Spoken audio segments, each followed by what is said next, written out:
Hello guys, welcome back to another video. This is the Football Connect. I'm your host Sam and we are back again with another one. We are revealing the games of this weekend. It was game week 16 and man, I've got some sweetest games to talk about. A lot of things happened. Another twist again into the Premier League. Things are looking up for some teams and some things are not really looking up for some teams. So this is what we love and we're gonna look at it. And at the end of this, we will be looking at how the Premier League table looks like and how this could help so many teams, like us. But all the things that we're here to do here is to review what we saw. Then maybe we'll preview a little bit of the Champions League. Remember, the Champions League is back this week, while we are in Europe as well. Then we will be ready again for another week next week for week 17 of the Premier League. December. There are so many games that are played in this month that it gets a little bit boring. So do me a favor, nice and quick. Click the like button, subscribe to the Connect. Let's get this moving, as well as go check us out all on our social and everywhere you can find us, because we are everywhere. The Football Connect, as we just try by the way to preach the good work, the good word of football. Anyway, so let's get into this one, people. I'm just gonna give you an overlook of all the games that were played. Then after that, we start talking about all the games and what really happened and what we thought of the games and so forth and so on. Liverpool again were given that 12 o'clock, 12:30 game as they played against Crystal Palace at the home of Crystal Palace. The game finished by 2-1. Liverpool won. Harvey Elliott with the last minute goal, by the way. Wolves played against Nottingham Forest. To be honest, I really thought that Nottingham Forest were going to lose to Wolves, but they got themselves. It ended as a draw 1-1. Brighton versus Burnley, another game that I gave Brighton the upper hand. It ended up 1-1 as a draw. Don't even understand how that is possible. So that's what happened. Sheffield United played and it ended 1-0 to them when they were playing against Brentford.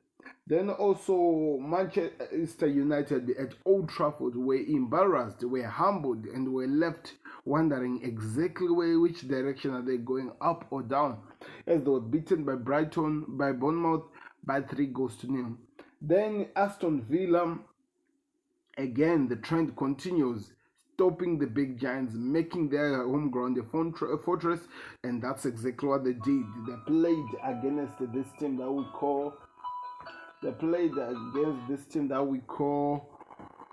Oh, sorry for that. They played against the team that we call Arsenal, and they beat Arsenal by 1-0 in their home. But there's never gonna be a game that ends without controversy, especially if Arsenal lose.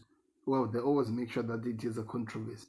I don't know. Maybe I'm being harsh. Let me know in the comment section. Then we saw Man City were into Luton Town. Another game, another tough game to survive for big teams at Luton.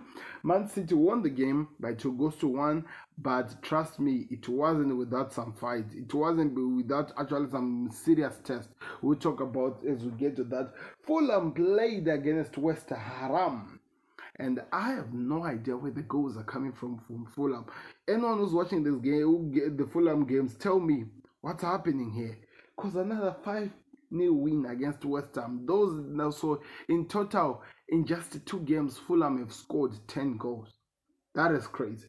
And then we move on to the Goodison Park, where Chelsea, after being humbled by United, went to Everton expecting to find or to actually do something better. And guess what? It could be true. They need to keep signing some players, people. They need to keep signing some players, like what Mauricio Pochettino said, because they were humbled by Everton. They lost by 2-0 at Goodison Park. Then the surprise shocker was the big game of the week, where Tottenham Hotspurs hosted Newcastle, and maybe the injuries and the exhaustion is not catching up with Newcastle, but there were a lot of humbling that happened in this game because Newcastle lost by 4-1. It was a terrible game, I'm telling you.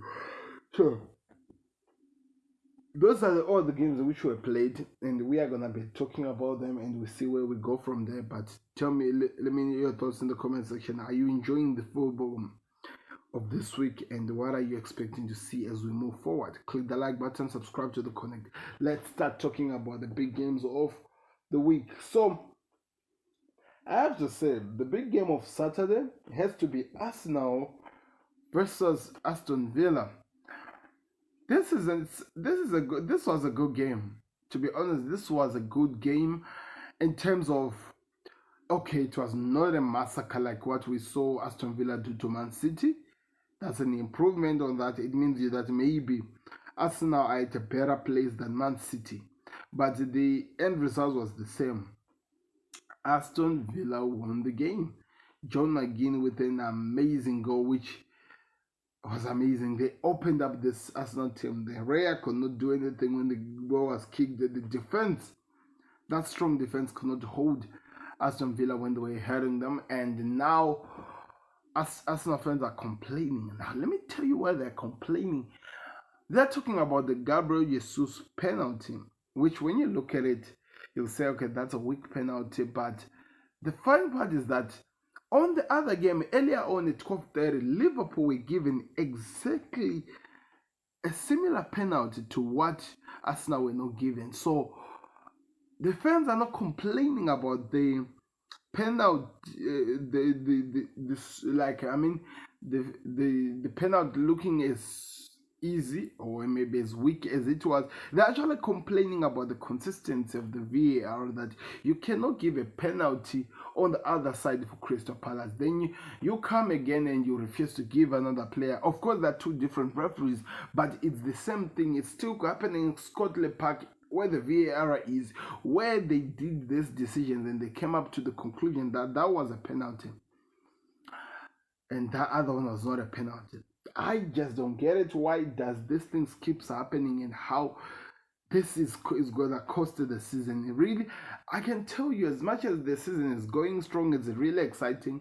There are so many decisions that the referees are making that they're literally giving us an idea that this league could go to the team that maybe the referees favors the most at the end of the season if they continue with this silly mistakes that they're doing and they keep doing. When they talk about them, they come to us and they say that we should learn to respect our referees. In fact, I'm sure that the FA are really dying to start charging some fans, really, because look at what so many of us are always complaining about them. The managers cannot even say anything, because at the end of the game, Mikel Arteta was asked what he thought of some of the decisions. He just went clear and obvious. That's what he said, clear and obvious, because that's what they said, because he's afraid to say his own thoughts, because if he says his own thoughts, either he'll be banned or maybe he'll be given a year, something will happen. Right now, they're dealing with this case over what he did to Newcastle, where he's expected to be banned, which might force Arsenal to be banned. He might be out for the Liverpool game. So you see, there is just so much that is happening in the Premier League right now that if we try to complain, we are being shut down because these are the referees. You cannot complain against the referees. It's just too much. But as we look at the game as well, the handball of Kai Havertz. Now that one for me, I have to say something. Arsenal are wrong on this one. Let me explain why. The handball that they're saying Matikeshi had, this was a close handball that came in and hit the player while he was moving. Then after that, the ball went back to Kai Havertz. No, it falls, and when it was falling, it fell on the knee of Matikesh. He hits it, then it hit Kai Havertz on the hand, then it came back to hit Matikesh. And the law that has been set, and trust me, whether you like it or not, it is the law. The law that has been set is that when the ball hits a striker and it goes into the back of the net, then it's not a goal because the hand contributed into the goal getting into the net. So whether you like it or not, whether you don't like the law or not, this was not a handball because according to the law, the referees followed the law. Whether Matikeshi catches the ball or what, they had to check the natural position, even the direction of where the player was facing. The ball hit him while he was facing opposite or against where the ball was going or where the ball was. So you just have to understand that these are the Premier League laws, accept them and move on. Whether you like them or not, it's not part of the world because They'll always be there, them lows. They'll always be part of the game as we move on. So let's just move on from this because we are literally wasting time, to be honest. So I think we're done on that. Then now when you look at the game now, it was Arsenal's fault why they did not win this game. They dominated the game, what people expected. They just did not take their chances. So people, Arsenal fans, loyal Arsenal fans, could be now using the fact that there were one decision that was made by the VAR to turn this game upside down, and now this is taking them from focusing on how terrible they were in the day, how terrible they were, to stop the team from getting something, because we cannot be just living in this weird circle, or should I call it a bubble, where we expect things to go our way every single time, but we don't want to accept the fact that we played a part to not actually get ourselves there where we wanted to be. So I'll come out and say that Arsenal should have done better. Arsenal deserved to get the game. They should have won the game, but they did not win the game because they just did not converted the chances that they had. And that's the truth of the game, and they lost the game. The VAR was one that is eligible to be complained against, but if we're going to focus on the VAR, then guess what? A lot of people are going to say just join the line because so many players are crying over this. Wolves should be at a better place than where they are. Liverpool should not have lost a game if we really look at how terrible the VAR is. So this is happening everywhere. This is happening everywhere, and we have to accept it. That's the truth of the matter. So that's how the game finished. Arsenal lost by 1-0 against Aston Villa. So many Gunners are not happy. We know that. We see it, but we have to accept it because that's what the game always brings. I hate it. I don't like it. Maybe tomorrow I'll be coming here shouting because of what would have happened, but at the end of the day, I have to come back to my senses and say that I don't like this because these people do this every single time. Decisions like this are costly, especially you're fighting in the title race. You're hoping to be setting the record. You're hoping to open up the game. Because I know for a fact it was Mikel Arteta's dream to get into the Anfield game while they were ahead of Liverpool, because that was going to help the advantage against them when that was going to help the advantage on their side. But now they know they're behind. They have to hope that Manchester United pull up a miracle as they win the game for them to go back to the position with the way. That is a hard ask. But anyway, let's move on. That's where we saw this game leading us to. Let's see what happens as we look at the other big game of the week of Saturday, which was played when Bournemouth came in and humbled Manchester United at Old Trafford. Now, somebody can come to me and tell me that no, Manchester United are just moving up and down. They're taking 2 steps forward and 5 steps back. And I could believe them. Because, when I'm looking at this, I'm thinking about the Chelsea performance. I'm looking at how they played against Chelsea and how everyone was so excited over how this team played. But look at how the turnaround is. Look at how from the way they played against Chelsea to the way they were humbled and they were beaten by this team. So many people are angry at this. So many people are wondering exactly what to expect with this Manchester United squad, because they never give you something to smile about. They never really give you something to believe because they keep making mistakes like this. It's not even mistakes. They're just not in the game. They're just not in the game. They're just not good enough. And most of the blame should be at Ten Hag. I would put most of the blame on Eric Ten Hag. But as well as what exactly are we expecting from this team? Because every single time we want them to do something, they don't. They don't give us something to smile about. They lost by 3-0. And all of them were legit. They should have been 4 because one of the goals which was scored, Dom Solanke, it touched his hand going to the goal. So that automatically cancels the goal. Okay. It's just like Manchester United that every single time they're in a game and it just doesn't go their way, and they are in the verge of losing it, they drop their heads.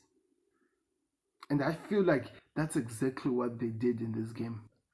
They dropped their heads, and the game went the way it went, and that's how they lost the game. How does this keep on happening, and how is it gonna stop? Those are the questions that you have to ask as a United fan, because it's peak out here. It's really, really peak. And is it Eric Ten Hag's fault? Are you gonna stand up and actually force and say that this is because of the manager? Because somebody has to be at fault for some things that are happening here. If you're not gonna say something, then we're in trouble. I did some reactions to this, and I advise a lot of people to just go check them out and go listen to them. I talked about how this team called United are always in this way. It seems like whenever a team just scores against them, 2 goals against them, head drops, and they'll be out of the game. And exactly that's the same thing that happened watching this game against United. Their head drops. They did not show anything. They did not even show any fighting spirit into the game. And that's how they were overcome. They were outclassed. Now we hope that there could be a different team. We hope that they could give us a good performance. But at this moment, we don't know where exactly the good performance is going to come from. Especially in the next two games that are coming. They're going to be playing Bayern Munich at home. Then after that, they will play Liverpool at Anfield. Last season, they played Liverpool at Anfield. It ended by 7-0. What exactly are we expecting from them this week? How do they turn this form around? How do they even perform? How do they give us some sense of belief that they're going to do something better in this game? Because right now what we have seen, it's all questionable. We are all wondering exactly what Manchester United are going to do. What are they really going to promise? And what exactly is coming next? Captain Bruno Fernandes, their leader, this man purposely got himself sent off into the, not really sent off, but he got himself banned for the Anfield game. If you ever wonder how terrible things are at Old Trafford, that has to be a clear sign that they are in trouble. The captain of the team purposely got himself sent off.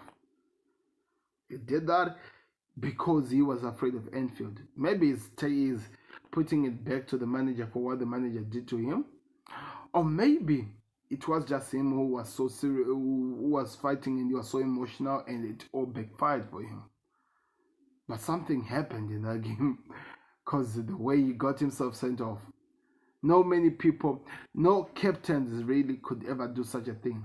I had my thoughts to say if you go watch the video that I made on the reaction video. I had my thoughts on it and what I said. Some people are saying that they like the video. I got some feedback on it, but I just said it, what I thought and how I felt like something was wrong, and I hope something will change.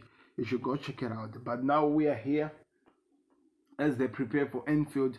Before Anfield, they have Bayern Munich to deal with. So it's gonna be exciting to see where exactly this whole thing goes like. I'm just worried for United, man. Eric Ten Hag, what would you think that he'll be sacked? How close he is now from being sacked? Because if this continues, man, something must give. But does it look like it's gonna be sacked? Do you see the United board in their right mind thinking of sacking him? Because it seems like they're just tired. They're just hoping this guy was the best. It was the it, but the it is turning out to be the worst. That's where we are. I call it like it is, people. I look at it and I tell it like it is. We'll see what happens. That's all that I can tell you, people, as we move on to the other side. As we saw Liverpool went to Crystal Palace. The game ended 2-1. Ayew got himself purposely sent off, which was very stupid, to be honest. He got himself purposely sent off, and so many people are not happy about that decision. Now the question that I have to ask, Why aren't you not happy about the decision? Oh, I know.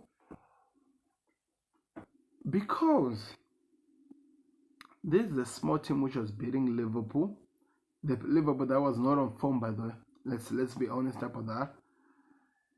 And firstly, the guy decides to stand in front of a free kick. The ball hits him, gets a yellow card for that. That's his own fault. Because the referees are talking about they want the game to keep moving, they want the game to keep going. He stood in front of a player who wanted to take a free kick. And the player tried to take it quickly, he blocked the ball. Yellow card.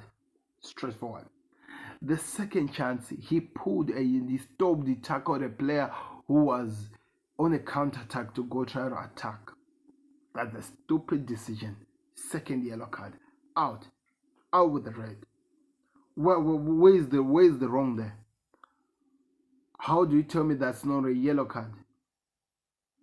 Oh, because exactly after that, Liverpool went to score.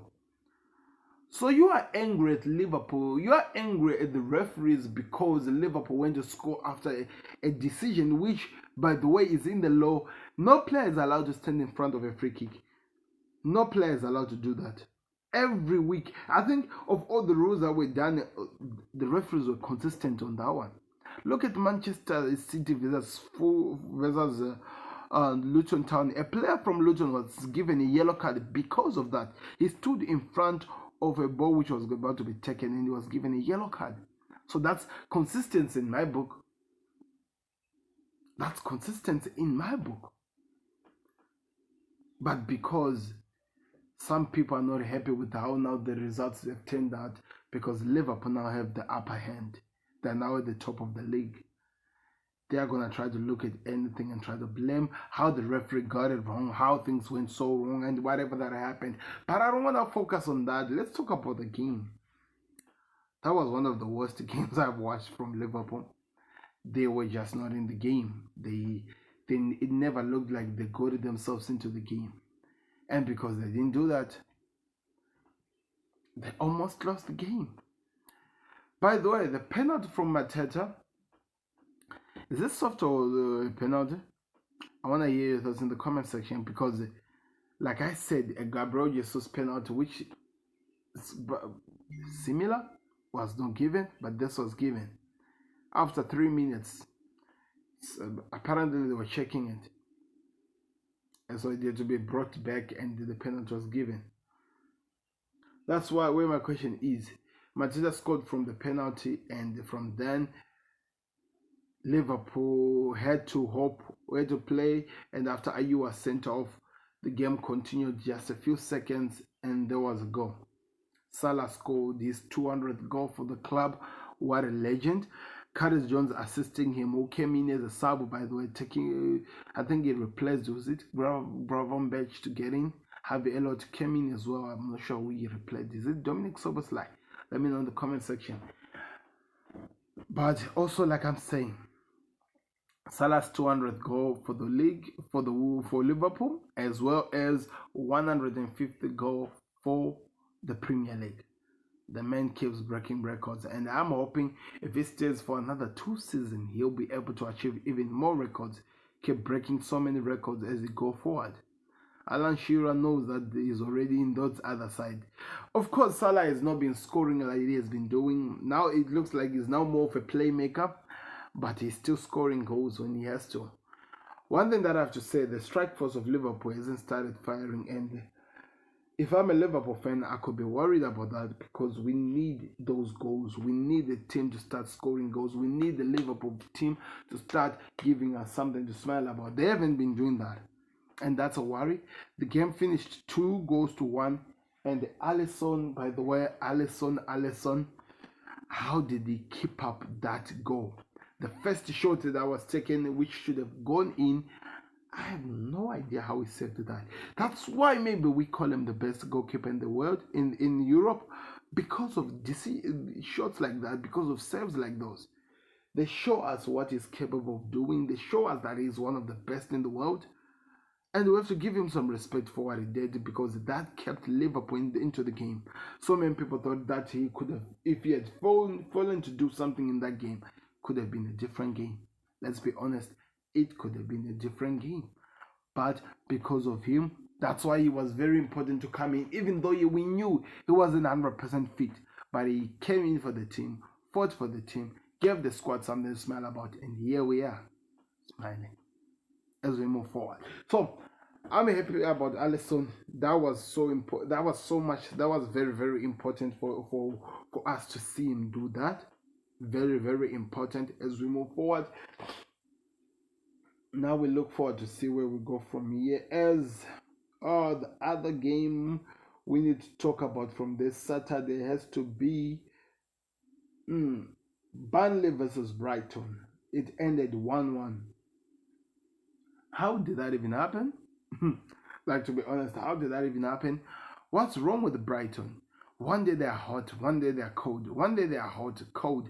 Is Deserve really the manager that so many people have been bigging him up for, giving him respect for? And by the way, deservingly giving him respect for, because he came in and they transformed this Brighton squad. But now when you look at what's happening here, you now start to wonder, is he really doing what we expected him to do? Because I don't think he had to draw that game. I don't think it makes sense that he actually drew the game. I thought he was going to win the game. To be honest, I thought he was going to win the game. But he didn't. It finished 1-1 against a team which, by the way, we have to be honest, has been the whipping boy of the league. So Burnley got themselves a draw. Vincent Company is excited about that, I think. Stopping Brighton, the Seagulls. Let's see where we go from here. Sheffield United beat Brentford. I predicted a loss for Sheffield United because also they've been the whipping boy. But now my question is that, does this represent that there's now going to be a turning for the Premier League? Because I did not see that one happening. And so many people can actually vouch with me. They can actually even agree with me. Nobody saw that one coming. But it did happen, people. It did happen. Now the question is that we have to watch to see where we go from there and what's going to happen. But it's exciting times, like I say. It's exciting times, to be honest. But yeah, as we look forward to what happens next, this is where we are. And lastly of the weekend, yeah, those are the games which were played on Saturday. Let me know your thoughts in the comment section as we move on to the Sunday games. And we have to start with the bigger games that were played. The first one being Tottenham Hotspur's 4, Newcastle 1. I watched this game to the fullest. I did not miss anything. I watched this game to the fullest. And Tottenham Hotspurs not only deserved to win, but dominated the game. I got to see what this inverted fullbacks of Ange Postecoglou could do, because I saw Porro coming in the middle as well as Udogie. It only goes with where the attack is. If it's on the left, know that Udogie is coming inside as they go to attack. If it's on the right, know that Porro is coming inside or maybe moving to the wings to cross it in. And man, Newcastle had no answer. But I'm gonna talk about one player before anything. Everyone saw what went forward with Son Heung-min and Trippier. Trippier was outclassed. Was, in my case, embarrassed the way I saw it, and was taken out of this game the way he was made look stupid by Heung-min Son. The speed, how he could not copy. There was a chance where he fell down, tried to rise back, and Tottenham Hotspur still went to score. He could not copy with the pressure that Tottenham Hotspur were putting, especially as they were coming forward, especially when they were hitting the stem of the counter, especially when the forward were losing the balls easily going when they were on their attack. Wilson struggled to stop Son. Which brings us to the second game. Richarlison scored 2 goals in one game, which now means that he has scored the same goals as Marcus Rashford. And On top of that, has moved a little bit forward, and it's really fun how we got ourselves here, because so many people never saw that happening. So many people had something to say, but this guy always full of surprises. And I think it deserves to be where he is, to be honest, because he has been dealing with so much things. So many people have called Richarlison, from not being one of the best, from being a waste of money, and Tottenham of those Spurs fans were given something to smile about.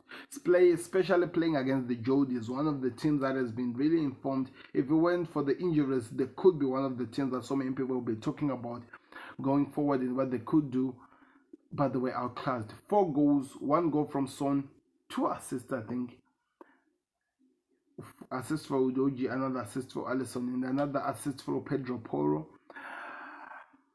The other side, Callum Wilson tried to pick up a fight with the goalkeeper because the goalkeeper was not being respectful. But so many people quick to remind him of what he did. The world never forgets, by the way. When he made that podcast laughing at Richarlison, and Richarlison became the man who came back to hunt his team and to beat it. So, it's a little bit of a both world, because it came back to hunt him in the back. And I don't really care, to be honest, because they did the job that they had to do. They won the game and they moved on. So that's what matters. Congratulations to Tottenham Hotspur from winning. I think that was now their first win after 5 games without a win, if I'm not mistaken. So that meant something. I even talked about it in my preview, saying that Ange Postecoglou could really be in trouble if this doesn't go his way, or if something doesn't happen. But he got himself out of this, and I always give my respect to that. That was very important. So we move on, people, as we look at Everton, who played Chelsea as one of the bigger games as well. Chelsea, should we still consider Chelsea as one of the bigger teams in the Premier League? Or should we really now focusing on other teams that are maybe in the middle of the table, who are doing better than them, and actually showing that they have something to offer more, to prove more into the league than what we're seeing? Because the way they were overtaken and the way they lost this game, it's unacceptable, unbelievable. And Mauricio Pochettino came in on live television and said that we need more signings, we need more players, because we're just not good enough. That is scary. To be honest, that is scary to hear a manager talk about. A team that we are already talking about so many players to be within it, he's saying that he needs more players. Anyway, that's what football is capable of doing to you. That's what you always have to expect when football comes to you. I don't know what you expect, people. I don't know what you want to hear from me. I have no idea, but I know Dokero scored the goal, and I know that one player scored their 1 goal. According to people, Chelsea were really outclassed by Everton, and the Everton gave it their own. So we always hold on to that, but at the end of the day, they lost. Reece James again with another injury, could be out. I don't know for how many, maybe until next year. Man, Reece James is always finding himself with so many injuries. It's injuries after injuries when it comes to him, and I worry a lot, because he is a good player. He is the captain of this team, but he's never fit. He's never fit. It's like his knees are made out of glass, or maybe he's making some crazy tackles that keeps him getting him out of the game. He refused to go to the international break last week or the week before, because he wanted to focus on his recovery, and we thought that he had turned the corner.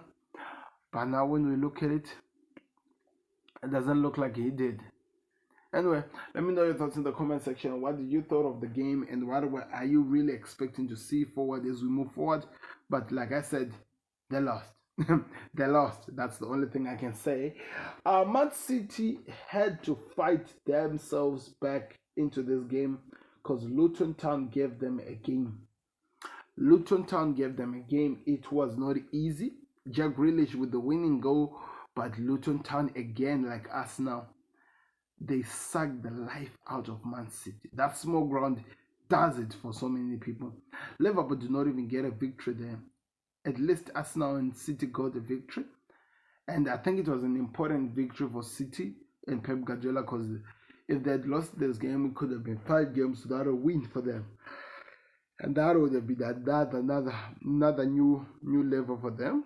Rodri, man. Rodri has to stop with some of the tackles he does. He's getting so many yellows. He's gonna be the fastest player to be banned again for 2 more games if he continues doing what he's doing. I don't know. Remember, when you're being banned after 10 yellow cards, it's 2 more games. Now it's not number 6, 4 yellow cards left for him to be banned. He has to change his behavior. I know the team is not performing so well, but don't be making some silly tackles, some silly things that you regret doing. Or maybe it's being exposed so many times because City, the attack is raw, but they could not keep up with. Interesting, the 4-4-2, it's what this team, which we call Luton, has been using and has been getting the better of this team. Now we're here talking about how good they were of a team because they have outclassed the champions. But the champions got the game or got the last laugh. That's why Pep Guardiola had to celebrate the way he did, because they got the last laugh at the end of the day. So, congratulations to them. There's really nothing to talk about when it comes to this. Fulham with 5 goals. Now this is now becoming a trend. Fulham are always going to score some crazy goals. So many goals that you can't even keep up with. But yeah, they did, people. They did score the goals. And they did win the game. So congratulations to them. So I want to hear your thoughts in the comment section about this. What do you think? Raul Jimenez looks like he's back to his best. I'm really excited for him. After that crazy injury, it took him time to come back to his football thing. And it looks like now it's back. And he's scoring for fun. 5 goals for Fulham. Nobody ever saw that one happening. Those were all the games of the Premier League this week, people. I want to hear your thoughts about what you thought of them. Did you enjoy of them, or what? Or what for you sort of? I'm going to give you a quick preview of all the games that are coming this midweek as the Champions League is back. The last of the group games, it's what we're going to be talking about and what we're thinking of. And maybe I'll give you my thoughts on the Liverpool game as well. But like I said, that's where we are here, people. Let's get into it. Previewing the Champions League. Lens are playing Sevilla tonight. It's going to be exciting. Arsenal are playing PSV. Oh, by the way, of Arsenal, I heard that Jesus and who's the other player? Is it Martinelli? We're not in training in the team that is going to be playing against this team because so many injuries. Union Berlin are playing Real Madrid, so it should be an easy one for Real Madrid. RB Salzburg are playing Benfica. Should be easy as well for Benfica. So my prediction, Arsenal wins this game by 2-1. Lens, Sevilla win this game by 1-0. Union Berlin are beaten by Real Madrid by 2-0. Benfica beat Salzburg by 3-2. I think it's going to be so close. Napoli versus Braga. Napoli win this game by 3-0. Inter versus Real Sociedad. This goes Inter 2, Sociedad 1. That's how I see it. As well as we move on, because this is the Champions League. I just have to go straight forward to the point without wasting so much time, because you know, so many people have so many things to do here. Barcelona. Before the Barcelona game, I think I skipped something here. Yeah, we won Inter Sociedad. Copenhagen are playing against Galatasaray. By the way, it's actually one of the best games and one of the most important games of the week. Because if Galatasaray win, or Copenhagen win, they all qualify to the next round, even draw. But if there's a draw, the Bayern United results does matter. It does matter where United goes. But Galatasaray, if they win, they qualify alongside Bayern Munich to the next round. Copenhagen do the same; they qualify with the next team to go to the next round. So I see nothing but a Galatasaray win, even though it's at Copenhagen. I just feel like they're gonna win. Manchester United versus Bayern Munich. Bayern Munich will win this game either by 3-2 or 3-1, because you always find them allowing so many goals to get in. They're angry because of what happened last week in the game that they were playing, so they want to put on a fight. and we know of how United are so good of lowering their heads down when they have to perform. So yeah, that's what I think. RB Leipzig are playing Young Boys, and it's gonna be a 4-0 win to them. Veda are playing against Man City tomorrow, and it's a Man City 3-0. Antwerp playing against Barcelona, and it's a Barcelona maybe 3 or 4-0 win. Porto versus Shakhtar Donetsk, Porto 1, Shakhtar 0. Celtic are gonna be playing against Feyenoord, which I think it'll be a draw, 1-1. Dortmund PSG, exciting game. Dortmund win this game 1-0 against PSG because they're at home. PSG have not been doing so well away. Atletico Madrid plays against Lazio, and I feel like Lazio will lose this game by 1-0. Inter Milan are playing against AC. Newcastle are playing against AC Milan, and if they win this game, could help them into the Champions League, but it will be decided over what happens with the Dortmund PSG game. With the performance I've been seeing, I have to say AC could win this game by 1-0. But here now is the problem. If both Manchester United and Newcastle goes out of the Champions League, it is a problem for the Premier League, because it means that number 5th spot in the Champions League will automatically disappear.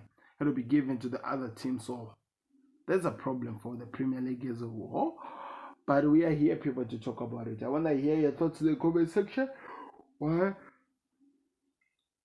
What are you expecting in the Champions League? And which one was your game of the week in the Premier League this week? I want to know in the comment section.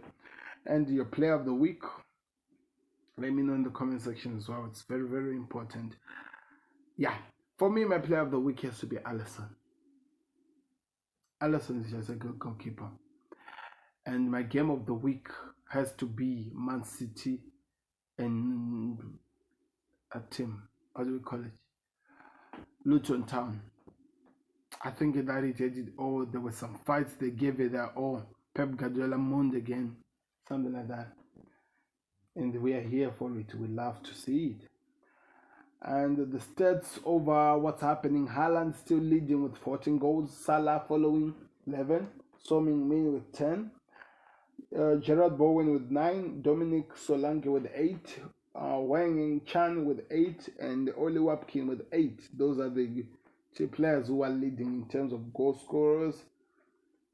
Those are the players who are leading. Assists: Trippier with 7, Salah with 7, Neto with 7, Bukayo Saka with 6, Julian Alvarez with 6, and Oli Wapkins with 6. Yeah, I think that's all that we have to talk about. The league standings: Liverpool at the top, like we told you, after winning. They have won 4 of their last 5 games, drawn the other one. They are 8 points with 37 points. Arsenal are number 2 with 36 points. They lost their last game. They've won 4 of their last 5 games, lost the other one. Aston Villa number 3 with 35 points, just 1 point behind Arsenal and 2 points behind Liverpool. Man City are at 33, which is around 3 points behind Arsenal and 4 points behind Liverpool. They're trying to come back into this one. They've drawn or lost their last 4 games and won their last 1. So that tells you everything. Number 5, it's Tottenham Hotspur with 30 points. 6 is Manchester United with the 26 points. Let me know your thoughts in the comment section. I hope you're enjoying this. Click the like button, subscribe to the Connect. We are out. Peace. Subscribe to the Connect. We go.